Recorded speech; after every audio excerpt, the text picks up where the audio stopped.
Assalamu alaikum everyone. I hope you all are happy and healthy. So today our lesson is about perfect progressive tenses. Present perfect progressive, past perfect progressive, future perfect progressive और ये हमारे tenses का आज last lesson है. Perfect progressive tenses के अंदर हमेशा point time का और पीरियड ऑफ टाइम का जिक्र होता है. पॉइंट टाइम के लिए हम सिंस यूज़ करते हैं और पीरियड ऑफ टाइम के लिए हम फॉर यूज़ करते हैं. चाहे वो प्रेजेंट हो, चाहे पास्ट हो, चाहे फ्यूचर हो, इन सब में सिंस और फॉर यूज़ होता है.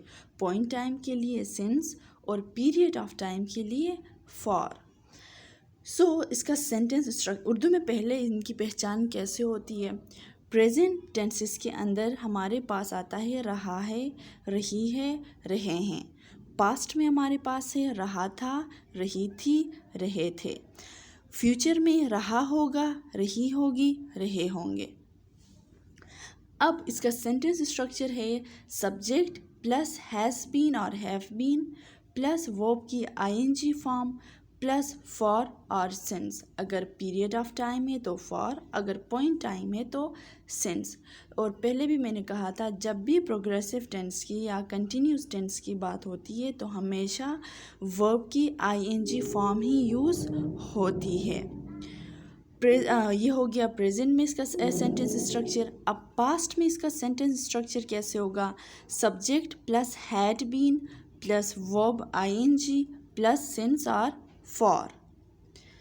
अब फ्यूचर में सब्जेक्ट प्लस शल और will plus have been plus verb ING plus again since और फॉर.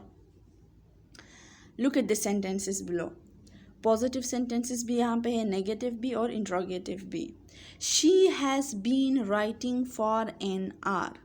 शी हमारे पास क्या है, सब्जेक्ट है. हैज़ प्लस हैज़ बीन हमने लगाया है, she is singular pronoun. Writing verb I N G है. फॉर यहाँ पे पीरियड ऑफ टाइम की बात हो रही है, an hour.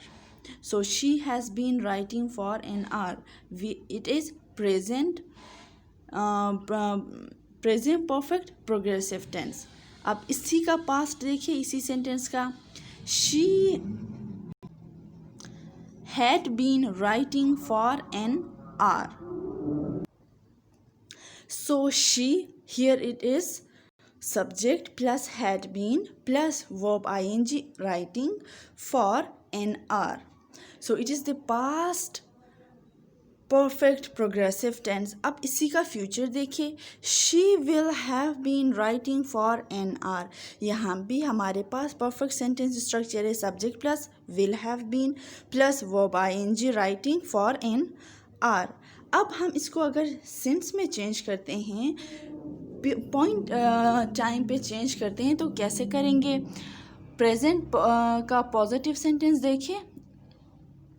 She has been writing since morning. सुबह से. She had been writing since morning. She will have been writing since morning. तो यहाँ पे हमने जिक्र किया पॉइंट टाइम की. यहाँ पे हम पॉइंट टाइम की बात कर रहे हैं. अब इसका नेगेटिव कैसे बनाएंगे. आप लोगों ने तो नेगेटिव बनाना सीखा होगा क्योंकि वही प्रोसीजर है. She has not been writing for an hour. Has और नॉट, हैज़ और बीन के बीच में नॉट लगाना है just. She had not been writing for an hour.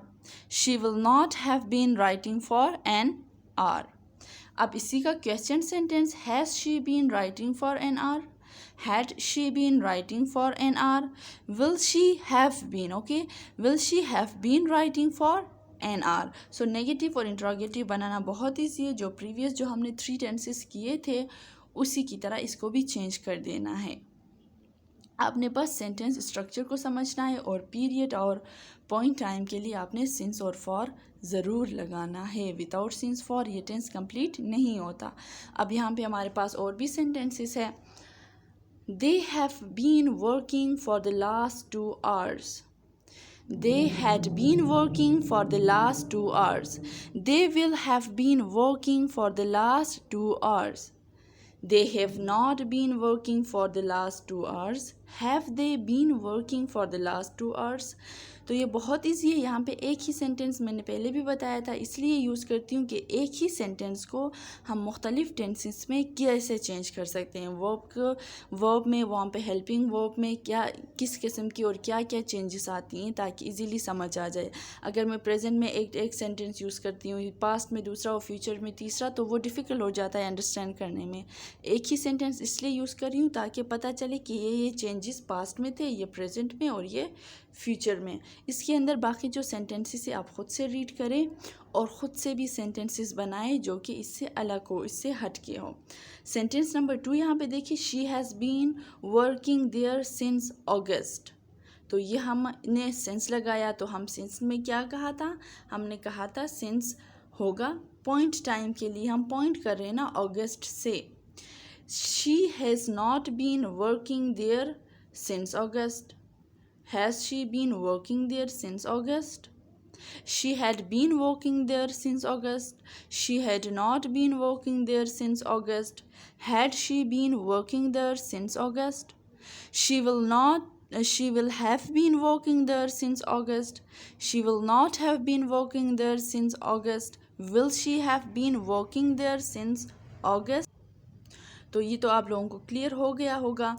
अब जो टेंसेस हमने पढ़े हैं स्टार्ट टू टुडे एंड, तो यहाँ पे हमने सिंपल में क्या किया, प्रोग्रेसिव में क्या किया, परफेक्ट में क्या किया, परफेक्ट प्रोग्रेसिव में क्या चेंजेस किए, वर्ब की हमने कौन सी फॉर्म यूज़ की, तो वो सारा इसी टेबल में आपके पास है। प्रेजेंट में हमने यूज़ किया फर्स्ट फॉर्म प्लस एस और ई एस, प्रेजेंट सिंपल की मैं बात कर रही हूँ। पास्ट सिंपल में हमने second form of the verb use किया। फ्यूचर सिंपल में हमने will shall plus first form use किया, अगेन वर्ब की फर्स्ट फॉर्म।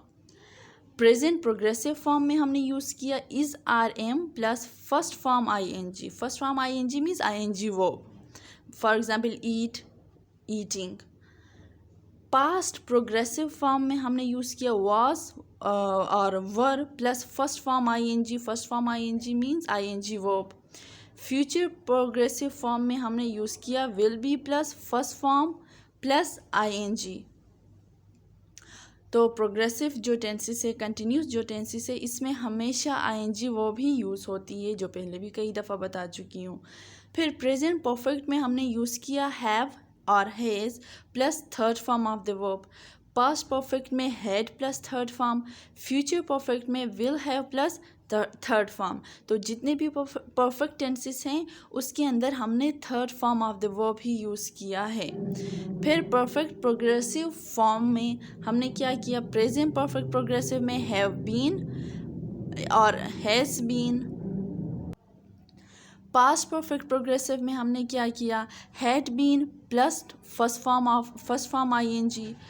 फ्यूचर में हमने क्या किया, फ्यूचर परफेक्ट प्रोग्रेसिव में will have been plus first form I N G. तो जितने भी हमारे पास प्रोग्रेसिव फॉर्म आए तो इसमें वर्ब की I N G form use हुई। परफेक्ट फॉर्म हमारे पास आए, वर्ब की थर्ड फॉर्म यूज़ हुई। सिंपल फॉर्म जो हमारे पास आए उसमें प्रेजेंट में एस या ई एस लगाया हमने सिंगुलर के वर्ब के साथ। पास्ट में हमने सेकेंड फॉर्म यूज़ किया और फ्यूचर में विल शैल यूज़ किया। So it was all about tenses. इसको आपने अच्छे से करना है, क्योंकि जब आपको टेंसेस की अच्छे से समझ होगी, टेंसेस की पहचान होगी, तो आगे एक्टिव, पैसिव और डायरेक्ट इनडायरेक्ट में आपको आसानी से मतलब वो चीज़ें समझ में आएंगी। अदरवाइज़ विदाउट टेंसेस वो चीज़ें और भी मुश्किल लगने लगेंगी। So thank you so much for watching. Tata, bye bye, अल्लाह हाफिज़।